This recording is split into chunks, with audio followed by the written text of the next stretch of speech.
Hoje nós vamos conversar sobre as histórias das esculturas acadêmicas e modernas no Brasil.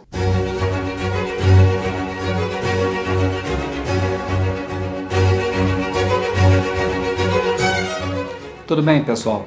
Meu nome é Jorge Priori e esse é o Arte e Investimento. Hoje nós vamos conversar sobre as histórias das esculturas acadêmicas e modernas no Brasil. Quem vai conversar com a gente é o artista plástico e professor Israel Kinslaski. Nós vamos entender sobre o surgimento das esculturas desses dois movimentos, primeiro o academicismo e depois o modernismo. A importância do Liceu de Artes e Ofícios para São Paulo, já que a porta de entrada do academicismo foi o Rio de Janeiro. Conhecer algumas esculturas que aqui no Brasil não se dá a mínima, mas que são celebradas no exterior. Uma pergunta: considerando as esculturas acadêmicas, o que havia antes delas? As esculturas barrocas. E por falar em barroco, houve um escultor que migrou do barroco para o academicismo? Houve sim, mas quem vai falar sobre isso é o Israel. Mas essa conversa não é só sobre história.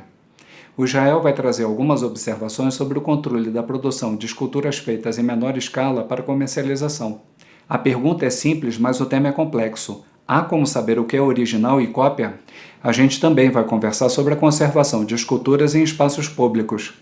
Será que elas estão bem conservadas? Você vai encontrar na descrição do vídeo todos os temas que serão abordados nessa conversa, bem como um recado para aqueles que fizeram uma tese de doutorado, uma dissertação de mestrado ou uma pesquisa institucional relacionada à arte. E por que eu abri esse espaço? Porque eu nunca vi uma área para gerar tanta pesquisa de primeira linha e descartar muitas delas ao mesmo tempo. E por que o nome do canal é Arte e Investimento? Porque arte é investimento em cultura, conhecimento, prazer e bom gosto. Israel, seja bem-vindo ao Arte e Investimento. Obrigado, Jorge. É um prazer estar aqui com você, viu? Israel, como surgiu a escultura acadêmica brasileira? Bom, essa é uma pergunta bem, assim, aparentemente simples, mas também complexa, né? Porque, efetivamente, a escultura acadêmica brasileira, ela um pouco chega de paraquedas, não exatamente de paraquedas, mas de navio com a missão francesa. Então, a missão francesa no século XIX, 1816, né, ela chega aqui armada com todo o ideário, que é o ideário que está na Europa em voga, que é o ideário neoclássico, também cientificizante, né, iluminista, etc. Tudo aquilo que digamos assim, a modernização, que se entende como modernização naquele momento. É sempre importante lembrar que o Brasil vinha numa toada muito ligada ao barroco, né, em termos de arte, né, e que ele não tinha uma tradição ligado a bronze, a mármore, a todos esses materiais que comumente vai se exigir da linguagem neoclássica, né? Então, de fato, são vários fatores que vão criar inicialmente uma escola de belas artes e depois todo aquele panorama de monumentos que principalmente acontecem no Rio de Janeiro, né? Boa parte deles criados no Brasil e fundidos fora da Europa, e houve até uma produção, vamos dizer, local, com fundição local, muito em ferro, em chumbo. O próprio mestre Valentim, né, que era um escultor que vinha de uma formação barroca, faz a migração para uma linguagem clássica, e ele é o responsável pelas primeiras obras fundidas em metal para o passeio público lá do Rio de Janeiro. Então, de fato, a gente tem sempre que lembrar, né, que o neoclassicismo na Europa ele era decorrência de uma série de processos que vieram já desde o século XVIII, com o declínio das monarquias, o declínio do poder da igreja, e que veio, de certa maneira, aliado até a Revolução Francesa e tudo mais. Depois ela se oficializa com Napoleão e toma um aspecto, vamos dizer, imperialista também, e depois se desenha acadêmica, né? Enquanto que o romantismo entra como um movimento em oposição a esse academicismo. Isso não acontece propriamente no Brasil, o que a gente vai receber é mais um modelo um pouco já completamente desenhado. Realmente acho que só no modernismo é que que acontece uma reação, eu diria assim, um pouco mais de brasileira, né, propriamente. Qual foi a importância do Liceu de Artes e Ofícios para São Paulo? Justamente, né? O liceu ele já é uma ação um pouco diferente da Escola de Belas Artes, que ela não tem, vamos dizer, a ideia de formar artistas, né? Como uma Belas Artes.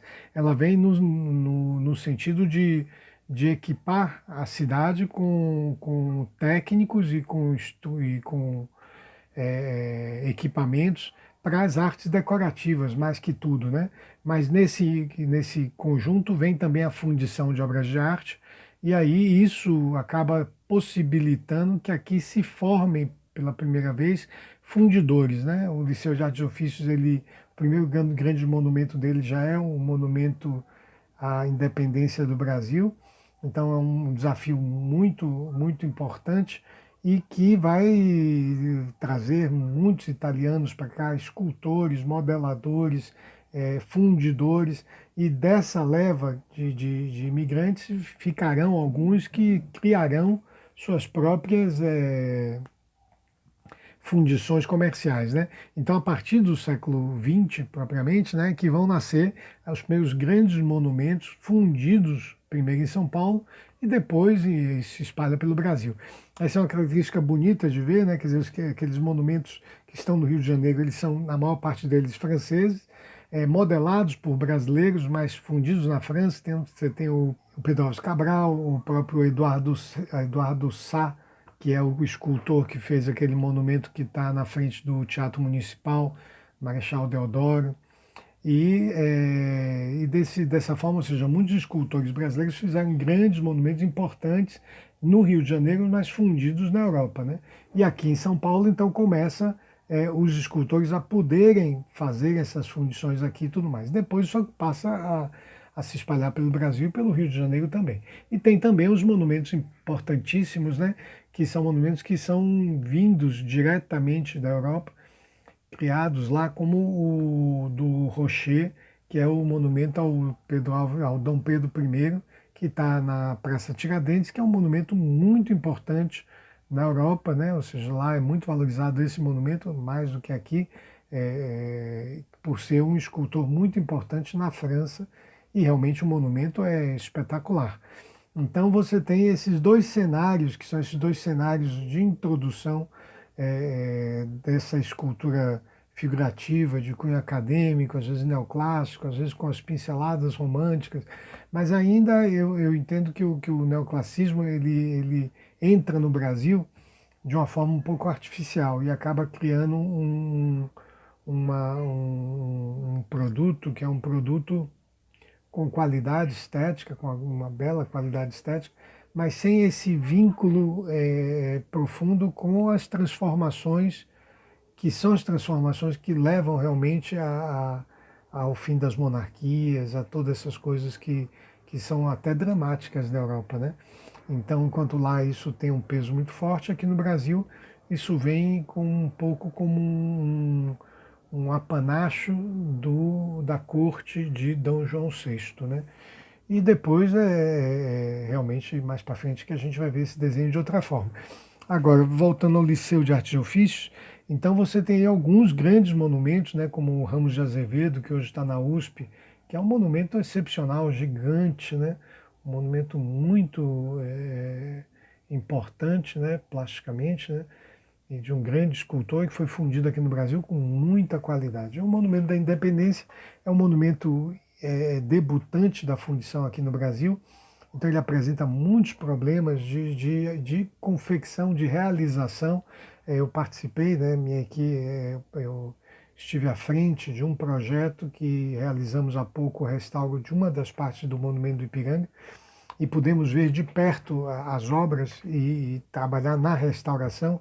Então, a parte que é a parte feita no Brasil, que é o alto relevo Independência ou Morte, você vê exatamente a dificuldade de realização daquela fundição.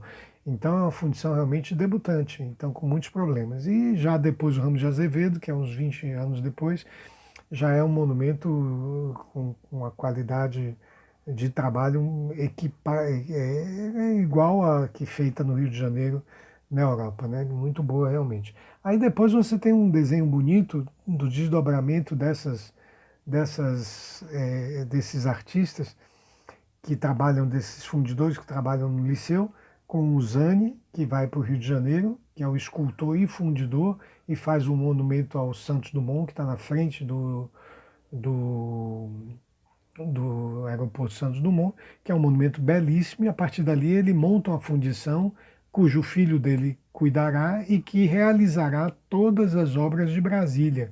Então acaba que essa iniciativa do Liceu de Ofício tem um desdobramento muito importante, inclusive na história do modernismo, porque aí você vai ter aqui fundições capazes de fazer lá no Rio a Zânia, aqui o Rebelato, entre outros.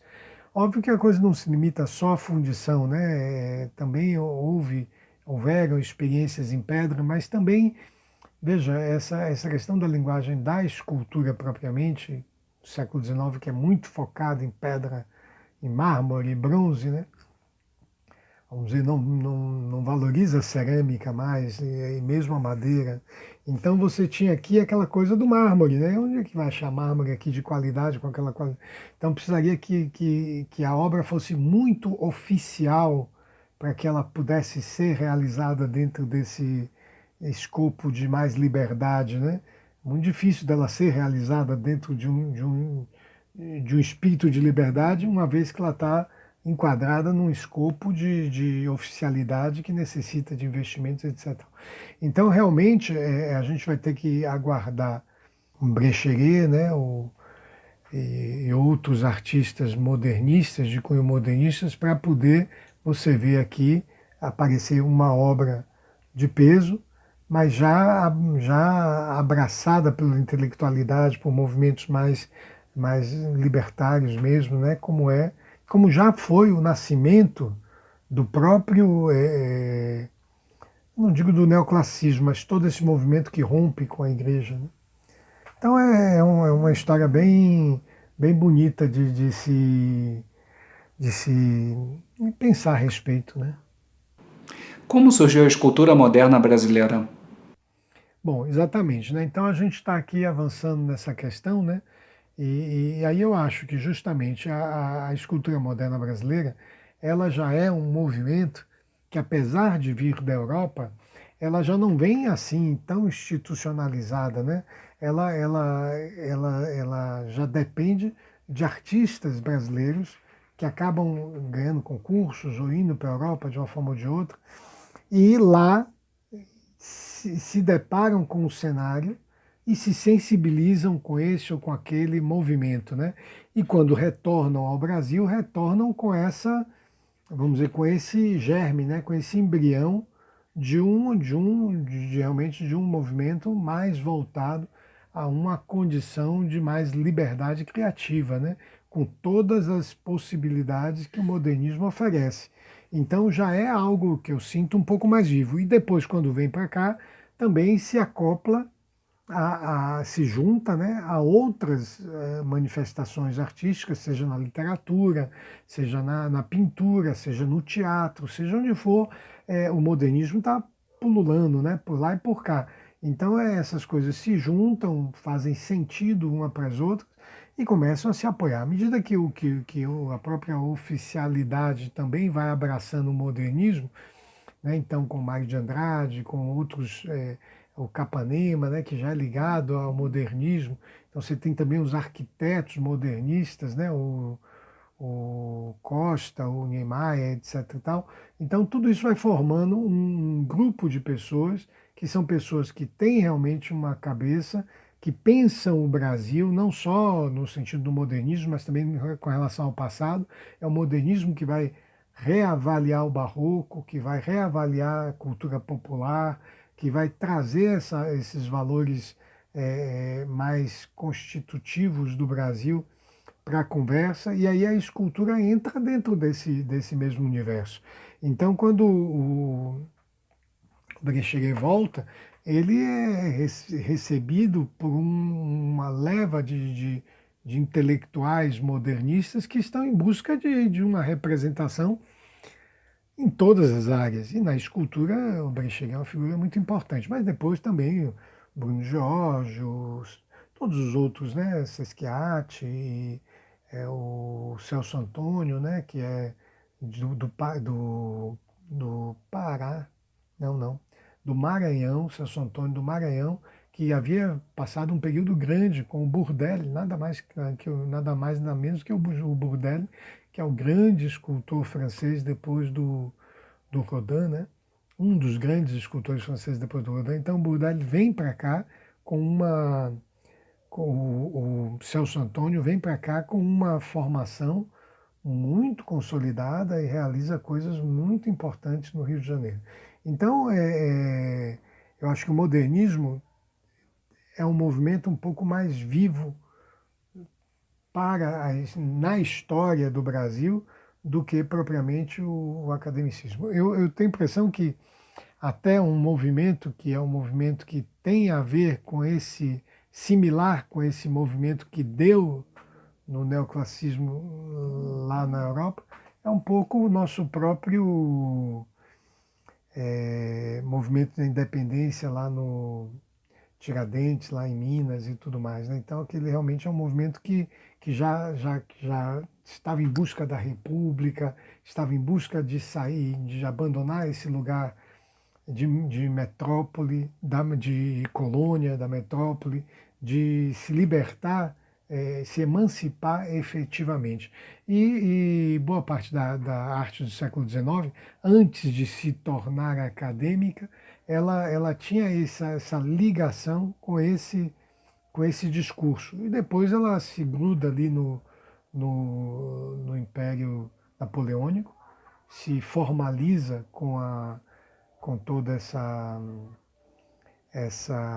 normatização acadêmica e vira uma arte artificial. É um pouco dessa arte que acaba sendo trazida para cá. Né? Bom, agora isso aqui, Jorge, também tem que pensar que são opiniões, né? E que existem muitos recortes diferentes sobre isso. Esse aqui é o meu entendimento. Né? De uma forma geral, como os escultores desse período cuidaram das reproduções de suas esculturas? Esse é um assunto bem delicado, né? Porque justamente não creio que tenha sido só os modernistas, mas e não sei se é culpa dos artistas ou dos fundidores, mas o que houve de fato foi uma certa negligência em relação à reprodução das suas obras, né? Bom, se por um lado a pedra garante, em tese, a autenticidade, né? Ou seja, ele realizou aquela obra, né? E aquela obra está ali, não é fruto de uma réplica, né? São os originais. Evidentemente que alguém pode, inclusive, pegar aquele original e fazer uma cópia, né? Existem sistemas de pontos, hoje tem até essa engenharia reversa que é possível reproduzir. Mas no caso do bronze propriamente tem uma situação delicada, porque o bronze ele é vertido, né? Ele é líquido vertido sobre o molde. Então sempre aquela obra de bronze ela é uma cópia, ela é fruto de uma moldagem. Então o original é feito em argila, é moldado e nesse molde é que é vertido o bronze. Obviamente que é um processo complexo, você tem que fazer a cópia em cera, tem o molde refratário, tem um processo que é bastante complexo, mas o que importa é que ela de fato é moldada. Então, se ela é uma reprodução, quem tem a original? Onde está a original? E aí, para isso, no século XVIII, se criou uma convenção da peça única. Obrigado, viu, Jorge? É a convenção da peça única, que simplesmente convencionava o que as obras em metal tinham que ser feitas, tiragens de até 8 exemplares. Essas 8 exemplares têm que ser assinada na cera, numerada na cera e assinada na cera com o símbolo do fundidor e, se possível, com a data da fundição de cada modelo. Essas 8 obras, se o artista deseja, pode ser 6, pode ser 3, pode ser 2, mas o que está gravado pelo artista junto da assinatura é o que estabelece que aquele conjunto daquela tiragem é a original. Então você vai lá no Museu Rodin, tem lá os originais com toda a numeração. e com o símbolo da fundição que fez cada uma dessas cópias. Então isso garante para o proprietário que aquela peça faz parte dessa tiragem original, feita pela convenção da peça única. No caso de novas cópias feitas fora dessa tiragem, o artista morreu, a tiragem foi toda feita, a família tem a cópia, tem o molde, resolve fazer uma nova tiragem. Essas novas tiragens não são originais, são cópias, não é isso? E não podem e não têm o mesmo valor das originais, é claro. Então, por exemplo, as obras que hoje estão na Pinacoteca do Rodin são obras de uma tiragem feita pelo Museu Rodin. Já até 8 exemplares, são muito valiosas, porque são feitas do molde original que está no Museu Rodin, autorizadas pelo museu, mas não são originais. Então, isso faz muita diferença. Então, o que aconteceu? No Brasil, como não havia nada disso, e os modernistas foram talvez surpreendidos por um sucesso muito grande, autores como Bruno Jorge acabaram fundindo dezenas, às vezes centenas de cópias de uma peça. O Bruno Jorge fez aquelas peças menores, que é uma febre aquilo. E o pior, que não está numerado, não foi corretamente. Então isso fez com que essas obras tenham dificuldades de penetração no mercado. E pior, recentemente, muitas famílias têm tirado novas cópias, feito novos modelos através, seja de cópias manuais ou de engenharia, e tudo isso sem numeração. Então, no Brasil, nós temos um grande problema com relação ao controle das obras fundidas em metal, tanto dos acadêmicos quanto dos modernistas. Eu tenho a impressão que os acadêmicos também não cuidaram, mas os modernistas eu acho mais grave porque são artistas que têm um preço muito valorizado e sofrem devido a essa circunstância, né? Na sua opinião, existem escultores esquecidos desse período? Eu acho que existe muita coisa para se ver, né? Acaba que sempre que o mercado, não só o mercado, mas a própria história da arte, né? Ele faz um recorte que às vezes é do momento, né? Aquela obra está rodando por aí, as pessoas aí. Ó, por exemplo, tem dois escultores, uma que é eu já citei agora, né, o Celso Antônio, que é esse maranhense, que fez muitas obras importantes, entre elas algumas que estão no Palácio Capanema, ali no Palácio, não, eu acho que é o Ministério da Cultura, da Educação ali do Capanema, que está no Rio de Janeiro, onde está aquela grande escultura do Bruno Jorge, do casal e lá dentro tem várias esculturas do Celso Antônio, no Botafogo, ali na Praia do Botafogo tem uma escultura dele muito importante, e foi um escultor que foi muito injustiçado, ele teve obras que foram recusadas por causa da contextualização modernista dele, que muitas vezes não foi entendida.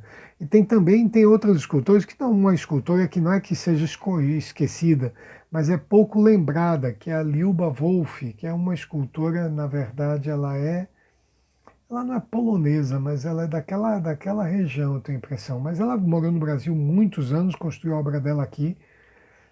Eu acho que ela casou com um brasileiro. E é uma escultora que tem duas obras muito bonitas ali no Jardim da Luz da Pinacoteca. E é uma artista moderna, né?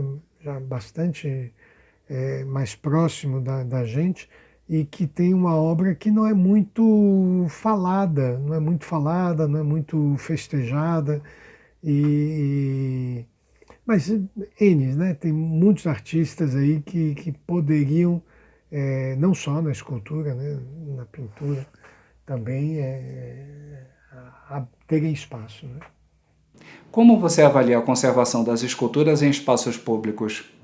Perfeito. Essa é uma outra também pergunta difícil, complexa, porque nós estamos no Brasil, num país que tem muitos problemas, muitas dificuldades básicas.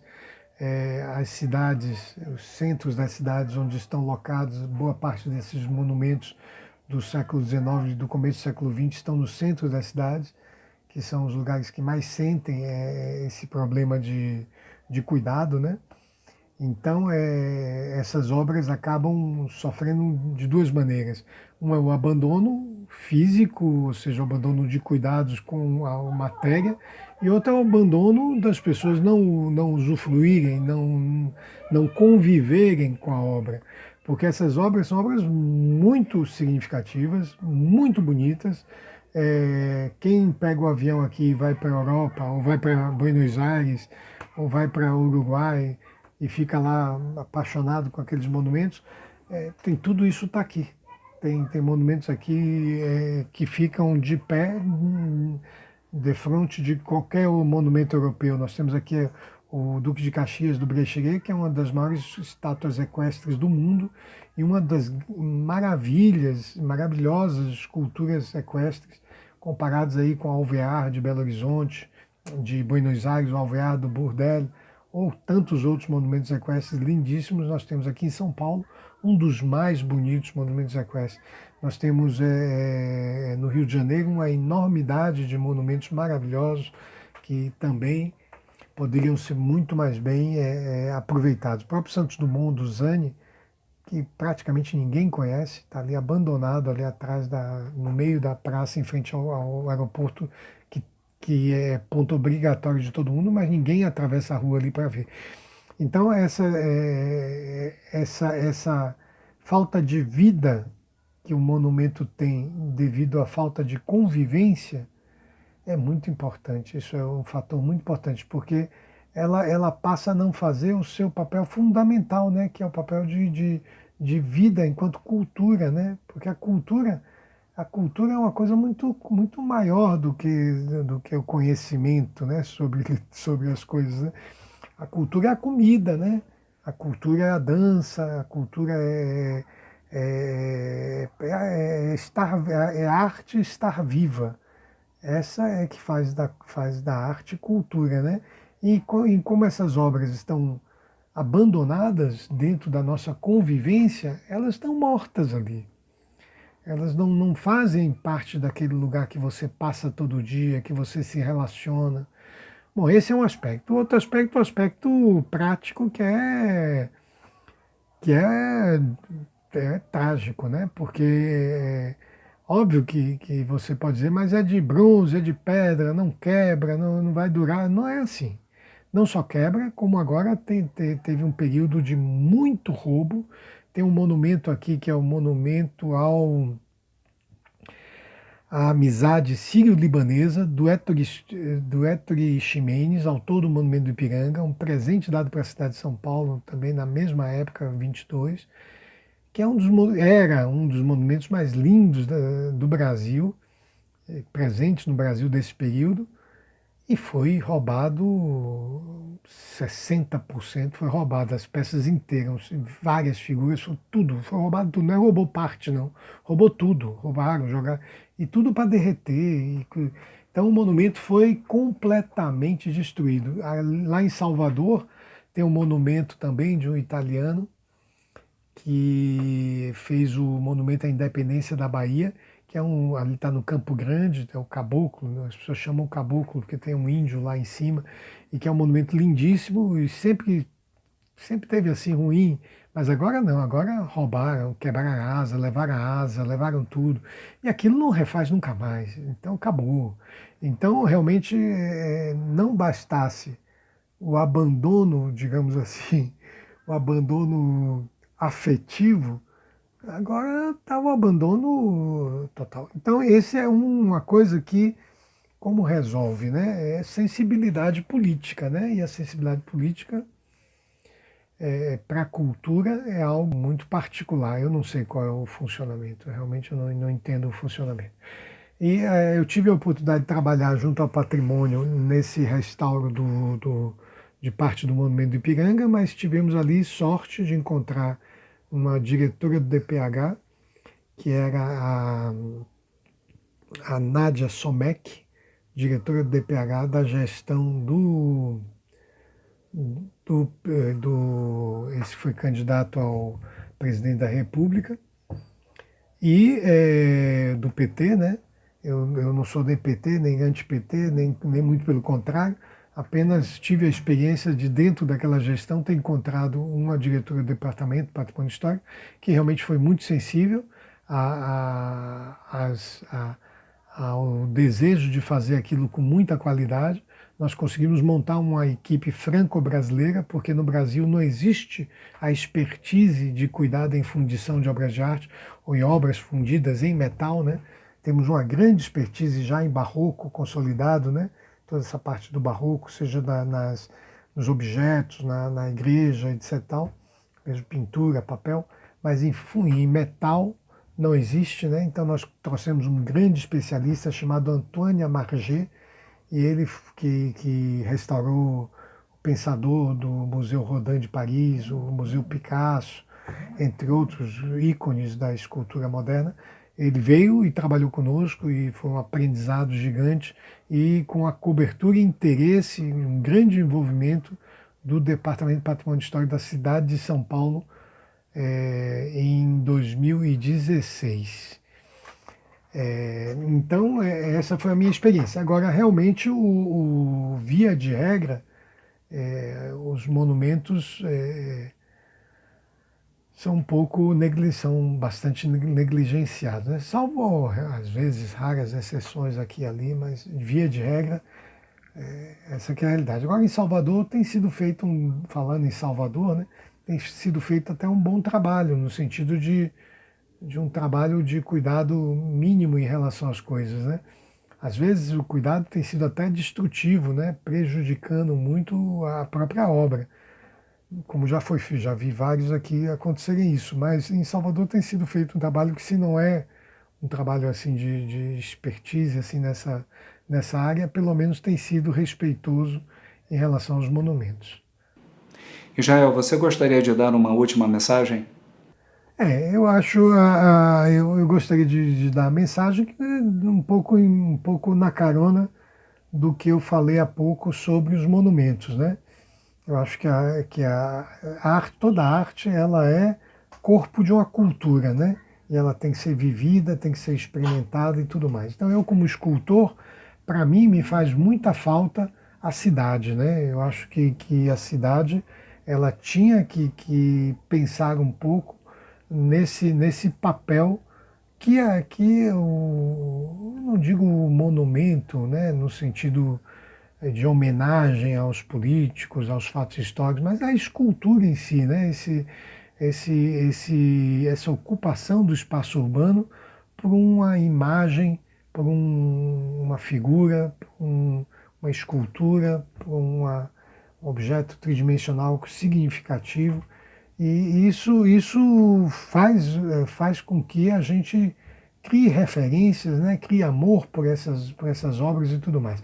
Hoje tem até uma discussão importante, que é essa discussão da eventual retirada de monumentos ligados a temas polêmicos e realmente complexos, que fica para uma próxima discussão. Mas, de uma forma geral, os monumentos eles têm um papel muito importante como obras de arte na cidade. Ou seja, esse papel que eu acho que é importante resgatar e trazer ele para o nosso dia a dia. Então, fica aqui minha mensagem nesse sentido. E muito obrigado, Jorge, a todos vocês que acompanharam, e estamos abertos a qualquer outra solicitação de perguntas. Será um prazer receber.